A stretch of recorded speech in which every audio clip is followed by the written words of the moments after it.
반갑습니다. 오늘은 우리가 출애굽기 28장과 29장 제사장에 대해서 오늘 살펴봅니다. 제사장의 28장은 옷에 관해서 얘기 있고요. 29장은 위임식, 이게 직분을 위임하는 위임식에 대한 장면입니다. 오늘 우리가 이 출애굽기 28장 좀 길지만 우리 같이 한번 읽어보고 말씀을 전하겠습니다. 우리 10절까지 노원석 전도사님께서 봉독해 주세요. 이스라엘 자손 중 내 형 아론과 그 아들들 곧 아론과 아론의 아들들 나답과 아비후와 엘르아살과 이다말을 그와 함께 내게로 나오게 하여 나를 섬기는 제사장 직분을 행하게 하되 내 형 아론을 위하여 거룩한 옷을 지어 영화롭고 아름답게 하였으니 너는 무릇 마음에 지혜 있는 모든 자 곧 내가 지혜로운 영으로 채운 자들에게 말하여 아론의 옷을 지어 그를 거룩하게 하여 내게 제사장 직분을 행하게 하라. 그들이 지을 옷은 이러하니 곧 흉패와 애국과 겉옷과 반포 속옷과 광과 띠라. 그들이 내 형 아론과 그 아들들을 위하여 거룩한 옷을 지어 아론이 내게 제사장 직분을 행하게 하라. 그들이 쓸 것은 금실과 청색 자색, 홍색실과 가늘게 꼰 배실이니라. 그들이 금실과 청색 자색, 홍색실과 가늘게 꼰 배실로 정교하게 짜서 에봇을 짓되 그것에 어깨바지 둘을 달아 그 두 끝을 이어지게 하고 에봇 위에 매는 띠는 에봇 짜는 법으로 금실과 청색 자색 홍색실과 가늘게 꼰 배실로 에봇에 정교하게 붙여 짤두며 험한 두 개를 가져다가 그 위에 이스라엘 아들들의 이름을 새기되 그들은 나이대로 6 이름을 한 보석에 나머지 6 이름은 다른 보석에 새기라. 네, 감사합니다. 우리 신미주 청년이 24절까지 봉독해 주십시오. 보석을 새기는 자가 도장에 새긴 같이 너는 이스라엘 아들들의 이름을 그 두 보석에 새겨 금태에 물리고 그 두 보석을 에봇의 두 어깨바지에 붙여 이스라엘 아들들의 기념 보석을 삼되 아론이 여호와 앞에서 그들의 이름을 그 두 어깨에 메워서 기념이 되게 할지며 너는 금으로 태를 만들고 순금으로 높은처럼 두 사슬을 닦고 그 따은 사슬을 그태에 달지니라. 너는 판결 흉패를 애꿎자는 방법으로 금실과 청색 자색 홍색실과 가늘게 꼰 배실로 정교하게 짜서 만들되 길이와 너비가 한 뼘씩 2겹으로 네모 반듯하게 하고 그것에 4줄로 보석을 물리되 첫 줄은 홍보석 황옥 목주옥이요 둘째 줄은 석류석 남보석 홍만호요 셋째 줄은 호박 백만호 자수정이요 넷째 줄은 녹보석 호만호 벽옥으로 다 금태에 물릴지니 이 보석들은 이스라엘 아들들의 이름대로 12이라. 구성마다 12지파에 한 이름씩 도장을 새기는 법으로 새기고 순금으로 노끈처럼 따은 사슬을 흉패 위에 붙이고 또 금고리 둘을 만들어 흉패 위 곧 흉패 두 끝에 그 두 고리를 달고 따은 두금 사슬로 흉패 두 끝 두 고리에 끼어 매고. 네, 감사합니다. 우리 신우 청년이 33절까지 봉독합니다. 사슬의 다른 두 끝을 에보다 두 어깨바지 기대에 매고 고리 둘을 만들어 홍대 아래 양쪽 가운쪽 본 에보드 다른 곳에 세고 그 달고 또 그 고리 둘을 만들어 에보다 두 어깨바지 안에 매는 다리 가까운 쪽곧 정교하게 짠띠 두개 달고 선행끈으로 홍대고리와 에보고리에 꿰어 홍대도 정교하게 짠 에봇띠 위에 붙여 떨어지지 않게 하라. 아론이 성소에 들어갈 때에는 이스라엘 아들들이 이름을 기록한 이 판결 흉배를 가슴에 붙여 여호와 앞에 영원한 기념을 삼을 것이니라. 너는 우림과 두림을 판결 흉배 안에 넣어 아론이 여호와 앞에 들어갈 때에 그의 가슴에 붙이게 하라. 아론은 여호와 앞에서 이스라엘 자손의 흉배를 항상 그의 가슴에 붙일지다. 오늘 애국같이 겉옷이 전부 청색으로 하고 어깨 사이에 머리 들어갈 구멍을 내고 그 주위에 가로빛 같이 빗을 짜서 찢어지지 않게 하고 그리고 가장자리로 돌아가며 손을 차에 손을실로 석류를 써놓고 금방울에 강력을 두어 벨때 그 가장자리로 돌아가며 한 금방울 한 석류 한 금방울 한 석류가 있게 하라. 네, 감사합니다. 나머지는 제가 봉독합니다. 아론이 있고 여호와를 섬기러 성소에 들어갈 때와 성소에서 나올 때에 그 소리가 들릴 것이라. 그리하면 그가 죽지 아니하리라. 너는 또 순금으로 패를 만들어 도장을 새기는 법으로 그 위에 새기되 여호와께 순결이라 하고 그 패를 청색 끈으로 관 위에 매되 곧 관 전면에 있게 하라. 이 표를 아론의 이마에 두어 그가 이스라엘 자손이 거룩하게 드리는 성물과 관련된 죄책을 담당하게 하라. 그 표가 아론의 이마에 늘 있으므로 그 성물을 여호와께서 받으시게 되리라. 너는 가는 배에 실로 반포 속옷을 짜고 가는 배에 실로 관을 만들고 띠를 수놓아 만들지니라. 너는 아론의 아들들을 위하여 속옷을 만들며 그들을 위하여 띠를 만들며 그들을 위하여 관을 만들어 영화롭고 아름답게 하되 너는 그것들로 내 형 아론과 그와 함께한 그의 아들들에게 입히고 그들에게 기름을 부어 위임하고 거룩하게 하여 그들이 제사장 직분을 내게 행하게 할지며 또 그들을 위하여 배로 속바지를 만들어 허리에서부터 두 넓적다리까지 이르게 하여 하체를 가리게 하라. 아론과 그의 아들들이 회막에 들어갈 때나 제단에 가까이 하여 거룩한 곳에서 섬길 때 그것들을 입어야 죄를 짊은 채 죽지 아니하리니 그와 그의 후손이 영원히 지킬 규례니라. 아멘. 예, 오늘은 제사장의 옷, 거룩한 그 제사장의 옷에 대해서 그리고 제사장이 어떤 역할을 해야 되고 또 제사장이 위임받는 그런 내용으로 살펴볼까 합니다. 사람은 누구나 옷을 입죠. 저도 옷을 입습니다. 양복. 여러분들도 각자 지금 옷을 입고 있잖아요. 물론 옷이라는 것의 기능은 우리의 몸을 보호하고요. 뭐 그런 체온 유지 뭐 그런 것도 있고요. 요즘은 더 나아가서 옷의 기능이 뭐예요? 패션이죠, 패션. 그래서, 그죠. 아름다움도 옷에 차지하고, 이게 이 옷이라는 것이 그 사람의 정체성을 나타내기도 합니다. 그리고 뭐 요즘은 뭐 많은 쪽에 옷이 다양하게 나오기 때문에 더 그렇게 우리에게 보이죠. 뭐 잘 보시면 뭐 학생 같은 경우는 교복을 입잖아요. 뭐 경찰관은 경찰관 옷도 입고요. 소방관은 그거 입어야 되잖아요. 뭐 그런 옷 같은 경우 제복이라든지 또 의사, 뭐 간호사 이런 사람들이 입는 옷만 봐도 아, 저 사람의 직업이 뭐다 딱 알 수 있죠. 마찬가지 오늘 제사장도 제사장의 옷을 딱 보면 아, 저 사람은 제사장이구나 바로 알 수 있는 그런 내용을 얘기하고 있습니다. 이처럼 하나님께서는 제사장을 영화롭고 아름답게 세우기 위해서 오늘 우리가 좀 전에 읽어봤는데 정말 힘들게 뭐 실을 가늘게 꽹고 계실이나 이런 걸로 막 꼬우고 뭐 이렇게 해서 아름답게 만드는 정말 사람의 수작업을 통해서 만들게끔 그죠 했습니다. 그런데 그 옷이 화려하다 이런 것은 아니에요. 화려하지는 않지만 정말 그것이 거룩할 정도로 정말 정성이 포함이 되어 있는 옷이었습니다. 제사장이 옷을 입을 때마다, 그죠? 아, 누구에게 떻게 해야 되는지, 자신의 직임이라든지 자기가 해야 될 그런 역할, 이런 것들을 잊지 않게 하기 위해서 이런 제사장의 옷이 특별하게 다른 사람과 다르게 제사장들만의 옷을 만들게 하셨다는 거죠. 오늘날 우리가 이제 우리 교회의 성도들을 베드로는 이렇게 우리에게 얘기했어요. 왕 같은 제사장이다. 그래서 저와 여러분이 마찬가지 왕과 같은 제사장의 역할을 한다라고 부름받았다라고 말하고 있죠. 따라서 우리 또한 정체성은 그죠? 하나님을 증거하는 제사장과 같은 그런 역할을 한다, 책임을 한다라고 보시면 좋을 것 같습니다. 어쨌든 간에 오늘 옷은 겉모습뿐만 아니라 우리의 삶의 태도, 우리의 정체성을 드러내고 있죠. 세상에는 화려한 옷 그런 걸로 가시를 하지만 성도는 거룩한 삶으로 하나님 앞에 드러내야 되는 거죠. 옷이라고 하는 것은 그저 단순히 뭐 우리에게 여러 가지 기능도 있지만 그것을 남들보다 화려하거나 이런 것이 아니라 거룩한 삶으로 우리가 드러내는 것 이런 걸로 이제 신약 시대는 우리가 표현하기도 합니다.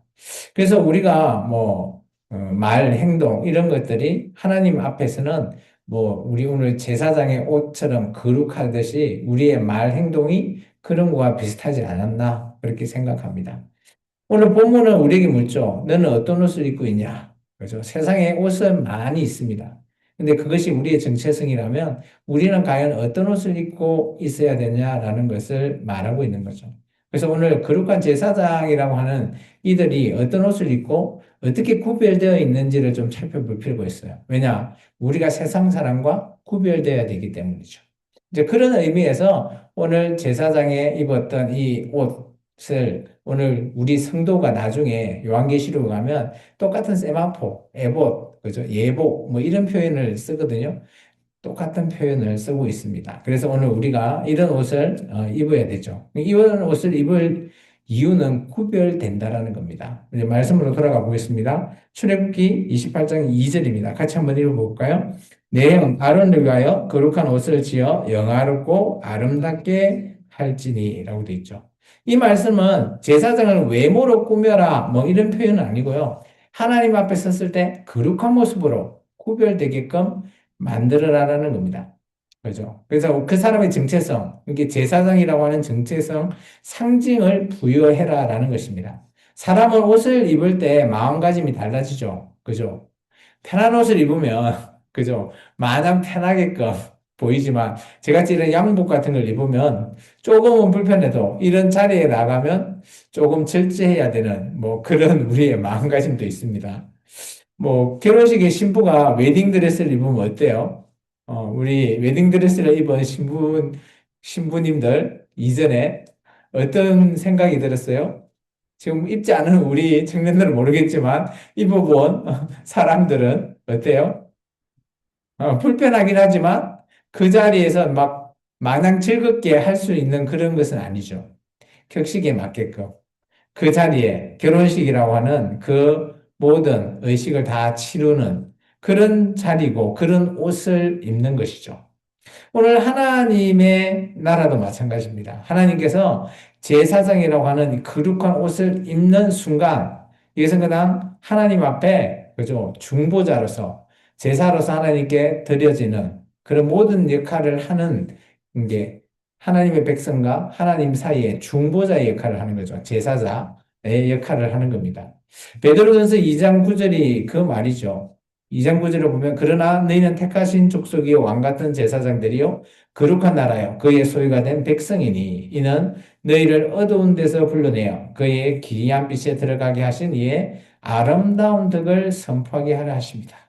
이게 이제 출애굽기 19장 5절 6절에 계속 인용해서 써보는 있지만 오늘 우리 택하신 족속 교회가 바로 그런 자가 되어야 된다는 거죠. 그리고 왕 같은 제사장 그죠? 하나님과 하나님을 믿지 않는 사이에 제사장, 다리의 역할을 놓는 그런 자가 되어야 되는 거죠. 그래서 오늘 이 성도들, 우리가 다, 저뿐만 아니라 여러분들도 똑같이 제사장이라는 역할을, 직임을 주셨다는 겁니다. 따라서 성도들에게 동일하게 적용된다는 겁니다. 우리는 단순히 교회를 다니는 사람이 아니라 하나님과 그죠? 세상 사이에 우리는 구별되어 있고 세상에 있는 자들을 하나님 앞에 연결해주는 그런 다리의 역할을 하는 제사장의 역할을 우리가 위임받았다라고 보시면 됩니다. 그래서 우리가 전도를 왜 합니까? 전도하는 게 바로 제사장의 역할이에요. 우리의 삶은 거룩한 옷을 입고 제사장처럼 이렇게 세상에 전도하면서 복음을 전할 때 우리가 거룩해진다라는 겁니다. 갈라디아서 3장에 바울은 이렇게 얘기합니다. 누구든지 그리스도와 합하기 위해는 세례를 받은 자는 그리스도의 옷을 입는다. 그래서 여러분이 예수님을 영접하고 나서 가장 먼저 하는 것이 뭡니까? 세례를 받는 거죠. 세례를 통해서 우리가 예수님과 함께 합해지고 그리스도의 옷을 입는 다른 그런 표현으로 바울은 표현하고 있습니다. 옷은 외형이지만 오늘 우리 성도가 입을 옷은 외형이 아니다라는 거죠. 우리의 성품, 우리의 거룩함, 우리의 정체성, 우리의 모든 것들 하나님 앞에 드릴 수 있는 그런 우리의 삶이 바로 옷이라는 것입니다. 우리가 입는 옷은 세상의 사람과 뭐 똑같이 그렇게 패션적으로 보여지는 게 아니라 하나님 앞에 헌신하고 섬김으로 드려지는 것을 말하는 겁니다. 그래서 여기서 제가 말하는 옷은 성도가 입는 옷, 예복은 언젠가는 하나님 앞에 설 때 입는 옷이거든요. 하나님께서 잔치를 초청하셨을 때 우리가 가서 들어갈 수 있는 그 유일한 옷이 예복, 오늘 성도가 입을 수 있는 옷입니다. 그때 우리는, 그죠? 그 옷이 우리의 정체성을 드러내고 우리가 이 땅에서 했던 모든 것들을 그곳에서 모든 것들이 판결나게 될 줄 믿습니다. 따라서 성도는 거룩함으로 하나님 앞에 드러내는 역할을 하는 겁니다. 그래서 우리의 말, 행동, 또한 우리의 뭐 선택이라든지 이런 모든 것들이 좀 세상과 조금은 구별돼야 되고요. 그리고 세상과 조금은 달라야 되고, 뭐 그런 의미에서 우리가 이런 옷, 제사장의 옷, 거룩한 옷을 입은 것처럼 오늘 우리가 입고 있는 이 옷이 바로 그런 옷이다라는 겁니다. 따라서 오늘 신학 시대를 살아가고 교회 시대를 살아가고 있는 우리는 나는 하나님의 자녀요, 나는 하나님의 제사장이다라고 하는 구약은 각 지파별로 구분이 되어 있지만 오늘 교회인 우리는 모두가 다 제사장이 역할을 다 수행해야 되는 정체성을 안고 있다라고 생각하시면 됩니다. 두 번째, 오늘 하나님의 백성을 오늘 제사장은 어떤 일을 통해서 나아갔는지를 우리가 말씀으로 좀 볼까요? 28장 29절입니다. 좀 뒤쪽에 있죠? 29절에 같이 있습니다. 아론이 성소에 들어갈 때 이스라엘 아들들의 이름을 기록한 이 판결문표를 가슴에 붙여 여호와 앞에 영원한 기념을 삼을 것이니라. 이게 이 보면 대제사장은 앞에 이제 흉패가 있습니다. 거기에 이제 우림과 둠빔이라고 하는 그런 뭐 것도 있고 또 보석으로 막 또 새겨져 있고 또 각각 거기에 보면 또 뭐요? 그죠? 오늘 이스라엘 아들의 이름들이 또 탁 기록되어 있다고 그러잖아요. 그래서 지금 뭐 우리가 자세히 뭐 보지는 않았지만 그래도 화려해 보이는 그런 것들을 입고 있는 거죠. 그러나 이 장식이라는 것이 뭐 단순히 화려하다 이런 것을 의미하는 것은 아니고요.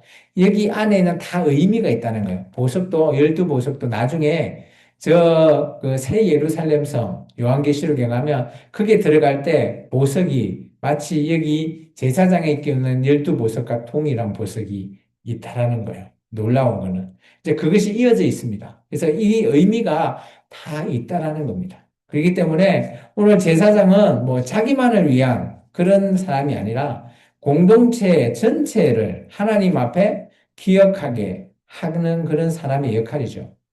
그래서 오늘날 교회에서 목사가 그렇다? 제사장이다? 아니요. 여러분도 다 제사장이라는 겁니다. 저는 여러분보다 좀 말씀을 여러분 앞에 좀 더 가르쳐서 여러분이 제사장의 역할을 잘 할 수 있게끔 돕는 자라고 보시면 됩니다. 쉽게 말해서. 이게 구약의 제사장은 저와 여러분 모두가 다 제사장이다라고 보시면 좋겠어요. 그게 우리의 신앙이 되어야 된다는 겁니다. 하나님 앞에서 개인적인 구원이 아니라 모든 사람 공동체적으로 우리가 함께하는 그런 제사장으로의 역할을 함께해 나가야 된다라는 것을 말하고 있죠. 갈라디아서 6장 2절에 바울은 이렇게 얘기합니다. 갈라디아 교회에게 너희는 서로 짐을 지라 그리스도의 법을 그리고 성취하라는 겁니다. 여기서 짐이 뭘까요? 서로 간에 그죠? 성도들이 함께 지는 짐, 이게 함께 모든 것들이 이 공동체가 나아가야 될 것을 각 자기 혼자만 하는 것이 아니라 함께 이렇게 나누어서 짐을 지면서 나아가라는 뜻입니다. 그래서 따라서 교회는 홀로 구원받는 것이 아니라는 겁니다. 홀로 서는 것이 아니라는 거죠. 함께 서고, 함께 이겨내고, 함께 나아가는 곳, 그것을 교회라고 바울은 얘기하고 있습니다. 또 바울은 디모데 전서에서 디모데에게 이렇게 얘기합니다. 그러므로 내가 첫 번째 권하노니 모든 사람을 위하여 강구, 기도, 도고, 감사, 이게 모든 것들이 교회 내에서 함께 할 수 있는 그런 것이죠. 기도는 나만의 것이 아니라는 거예요. 우리가 기도하자 하면 내가 필요한 거 기도하고 또 예수 믿지 않는 우리 자녀 기도하고 뭐 또 뭐 이런 저런 기도를 하잖아요. 그죠? 물론 개인적인 기도합니다. 그걸 탓하는 것이 아니라 기도는 나만의 기도가 아니라 함께 모든 사람을 위해서 함께하는 기도가 되어야 된다라는 걸 말하고 있어요. 그게 교회가 해야 될 기도죠. 마치 제사장이 가슴에 흉패, 이 12지파에 각각 뭐 아름다운 보석을 달고 이렇게 나가는 그 의미가 뭘까요? 함께하여 나가는 공동체의 의미가 담겨져 있다라는 겁니다. 대제사장이 흉패를 붙이고 성소에 들어간다는 게 뭔가 하면 1년에 한 번 구약은 그죠? 하나님이 있는 지성소에 들어가는 겁니다. 거기에 들어갔을 때 하나님께서 모든 그 이스라엘 백성의 1년 동안 있었던 그 공동체 제사를 얘기하는 거거든요. 죄를 사해 주시는 그런 의미를 담고 있습니다. 지금 우리는 그죠? 신약에 우리는 예수님에게 우리가 새 언약을 맺었고 예수님이 영단번의 제사로 모든 것들이 1년에 한 번 유예가 아니라 지금 예수님이 오실 때까지 재림 때까지 유예된 거죠. 이제 그거의 차이가 구약과 신약의 차이라고 생각하시면 좋겠습니다. 세 번째입니다. 그러면 이 당시 구약은 제사장이 어떻게 제사를 드렸을까요? 날마다 드렸다는 거예요. 날마다 제사장이 그죠? 일상번제라 해서 계속 제사를 드리고요. 또 우리처럼 주일이 되면 그때는 안식일 되면 또 제사를 드려요. 이게 제사가 끊기지가 않는다라는 의미죠. 우리 29장 39절과 38절과 39절 같이 한번 읽어볼까요? 죄송합니다. 29장. 28장에 29장. 위임식에 보면 29장 38절과 39절. 이들이 어떤 그 역할을 하는가 하면 매일 하나님 앞에 제사를 드리는 겁니다. 같이 읽습니다. 내가 제단 위에 드릴 것은 이러하니라. 매일 1년 된 어린 양 2마리니 한 어린 양은 아침에 드리고 한 어린 양은 저녁 때 드릴지며. 이게 제사장은 그죠? 아침 저녁으로 계속 2번 제사 드리죠. 그런데 그날이 주일이라 또 드려야 돼. 그러니까 이 번제단이 연기가 불이 꺼지지 않는다라는 겁니다. 그래서 이 불을 가지고 어때요? 제사장이 아침 일을 시작할 때 번제단의 불을 가지고 그 성소에 가서 분향단에 이렇게 불을 붙이잖아요. 또 분향을 하고 또 거기에 메로나라고 하는 촛대에 불을 붙이거든요. 근데 우리가 그 이제 레위기 나중에 가보면 11장에 10장인가요? 가면 불을 딴 데서 술 먹어가지고 딴 데서 그냥 가져가서 붙이다 보니까 아론의 아들 2명이 하나님께서 불이 나와갖고 불살라 태워버리는 또 그런 불상사가 생기는 거죠. 어쨌든 그거는 제가 이제 좀 엮기로 생각 같고요. 하여튼 이 제사가 끊임없이 드려진다는 겁니다. 제사장은 뭐 날마다 이렇게 오늘 같으면 그죠? 날마다 교회는 예배를 드려야 된다? 물론 뭐 그렇게 해도 되죠. 그러면 좋죠. 그런데 우리에게도 삶이 있고 이다 보니까 물론 근데 이제 매일매일 이걸 드려야 된다라는 측면에서 오늘날 교회가 하고 있는 게 그래도 한국 교회는 다른 나라에서는 이런 예배 안 드리죠. 한국 교회만 있는 예배가 뭐예요? 바로 새벽 기도예요. 그래서 아마 이 출애굽기 29장 38절, 39절 일상번제를 오늘날 우리의 예배로 도입한 것이 아마 새벽 기도이지 않겠나 저는 그렇게 생각합니다.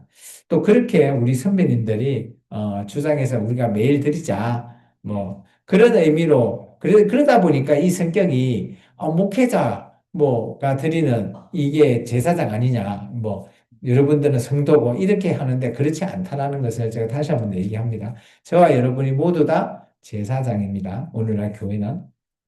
그리고 오늘 이제 그렇다 보니까 우리가 뭐 매일 드리는 물론 뭐 매일매일 우리가 새벽 예배도 있고요. 그리고 우리가 공예배라 해서 주일 예배나 수요 예배를 드리잖아요. 오늘같이. 이런 예배를 빠지지 않고 성실하게 함께 드리는 그런 삶. 그런 것들을 오늘 하나님께서 우리에게 지금 보시지 않을까 보여집니다. 그래서 바울은 로마서 12장에 늘 이렇게 합니다. 우리가 이제 예배당에 나와서 예배를 못 드릴 수도 있잖아요. 그러다 보니까 이 바울은 이런 식의 표현합니다. 로마서에 우리가 그러면 딱 주일 이 당시는 안식일인데요. 안식 후 첫날인데요. 그날만 드려야 되냐? 아니라는 거죠. 예, 로마서 12장에 그러죠. 형제들아 내가 하나님의 모든 자비하심으로 너희에게 권하노니 너희의 몸, 우리의 몸 교회잖아요. 우리의 몸을 하나님이 기뻐하시는 거룩한 산제물로 드리라는 겁니다.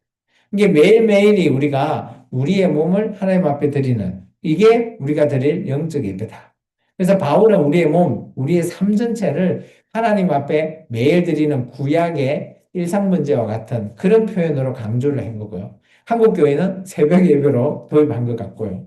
그리고 히브리스 기자는 이렇게 표현하면 히브리 13장에 보면 그러므로 우리는 예수로 말미암아 항상 찬송의 제사를 하나님께 드리자. 예, 찬송의 제사. 우리가 매일매일 삶 속에서 찬양하잖아요. 그런 것 또한 하나님께 드리는 제사다. 그러면서 그 이름을 증언하는 입술의 열매다. 이게 우리가 예배를 드리는 게 물론 형식적인 이런 예배당에 나와서 드릴 수 있지만 우리 삶 속에서 매일 드릴 수 있는 것은 찬양하면서 드릴 수도 있고요. 하나님께 말씀을 보면서 드릴 수 있고요. 기도하면서도 드릴 수 있다라는 것을 말하고 있습니다. 그리고 우리가 하나님을, 그죠, 이렇게 하나님께서 우리에게 이렇게 말씀하시면 이렇게 매일 드리는 것에 대해서 하나님께서 뭘 말을 하는가 하면요. 42절 한번 같이 읽어볼까요? 29장 42절 같이 읽습니다. 이는 너희가 대대로 여호와 앞 회막문에서 늘 드릴 번제라. 내가 거기서 너희와 만나고 내게 말하리라. 하나님께서 제사를 드리는 목적이 재물을 받는 게 목적이 아니고요. 이 뒤에 나오는 건 내가 너희를 만나는 목적이에요. 그러면 우리가 드리는 예배도 뭐예요? 지금 드리는 예배도 우리가 하나님을 만나는 게 목적이에요. 이렇게 나와서 말씀 읽고 하는 이유가 뭐예요? 하나님 만나려고 하는 거예요. 그래서 우리가 매일 찬양 드리고 하는 우리 삶 속에 사는 것, 하나님을 만나면 그 목적이 달성되는 겁니다. 하나님은 그렇게 하나님 앞에 그죠? 향기로운 우리의 삶을 그죠? 하나님께 드리시는 찬양, 기도, 뭐 이렇게 나온 공예배 이런 것들을 하나님께서 받으신다는 거예요. 받는다는 의미는 하나님이 직접 만나 주시겠다라는 의미가 담겨져 있습니다. 오늘 이제 제사장의 옷에서부터 시작해서 이들이 해야 될 뭐 직임까지 잠깐 간략하게 알아봤는데요. 오늘 이 말씀을 통해서 명확합니다. 하나님께서는 제사장을 통해서 구별시키시고요. 또 정체성을 명확하게 드러내라는 거예요. 그렇다면 오늘날 교회를 다니는 우리 성도, 우리에게도 제사장이라고 하셨잖아요. 왕 같은 제사장. 그러면 우리가 삶을 살아갈 때 직장에 다니면서 그죠? 나는 교회 다니고 있는 사람이요 라고 드러내야 되는 거죠. 정체성을. 그런데 대부분 사람들이 평상시 잘 모르다가 어느 순간에 교회에 나올 때 딱 만났을 때 당신도 교회 다니요. 이렇게 말하면 우리의 정체성이 드러나는 게 아니잖아요. 그렇다면 쉽게 말해서 우리의 정체성을 모든 사람이 알 수 있게끔 드러내는 것, 이게 오늘 제사장의 거룩한 옷을 입는 그런 방법과 동일하다라고 저는 생각합니다. 그래서 우리의 매일매일의 삶, 나는 하나님 앞에 거룩한 제사장이기 때문에 나의 삶을 하나님 앞에 찬양, 기도, 예배로 드리자라는 것을 오늘 결단하시고 오늘도 우리가 드리는 이 예배 속에서 하나님께서 지금 이 예배를 향기롭게 받으시구나 라고 믿는 거죠. 우리가 구약에서는 제물을 드려서 하나님께서 향기롭게 올라갈 때 받으신 뜻이 오늘 우리의 예배가 하나님께서 받으시구나. 우리는 눈으로 보이지 않지만 우리의 믿음으로 그것을 믿고 의지해 나가는 그런 저와 여러분의 삶이 됐으면 좋겠습니다. 기도하겠습니다. 주님 감사합니다.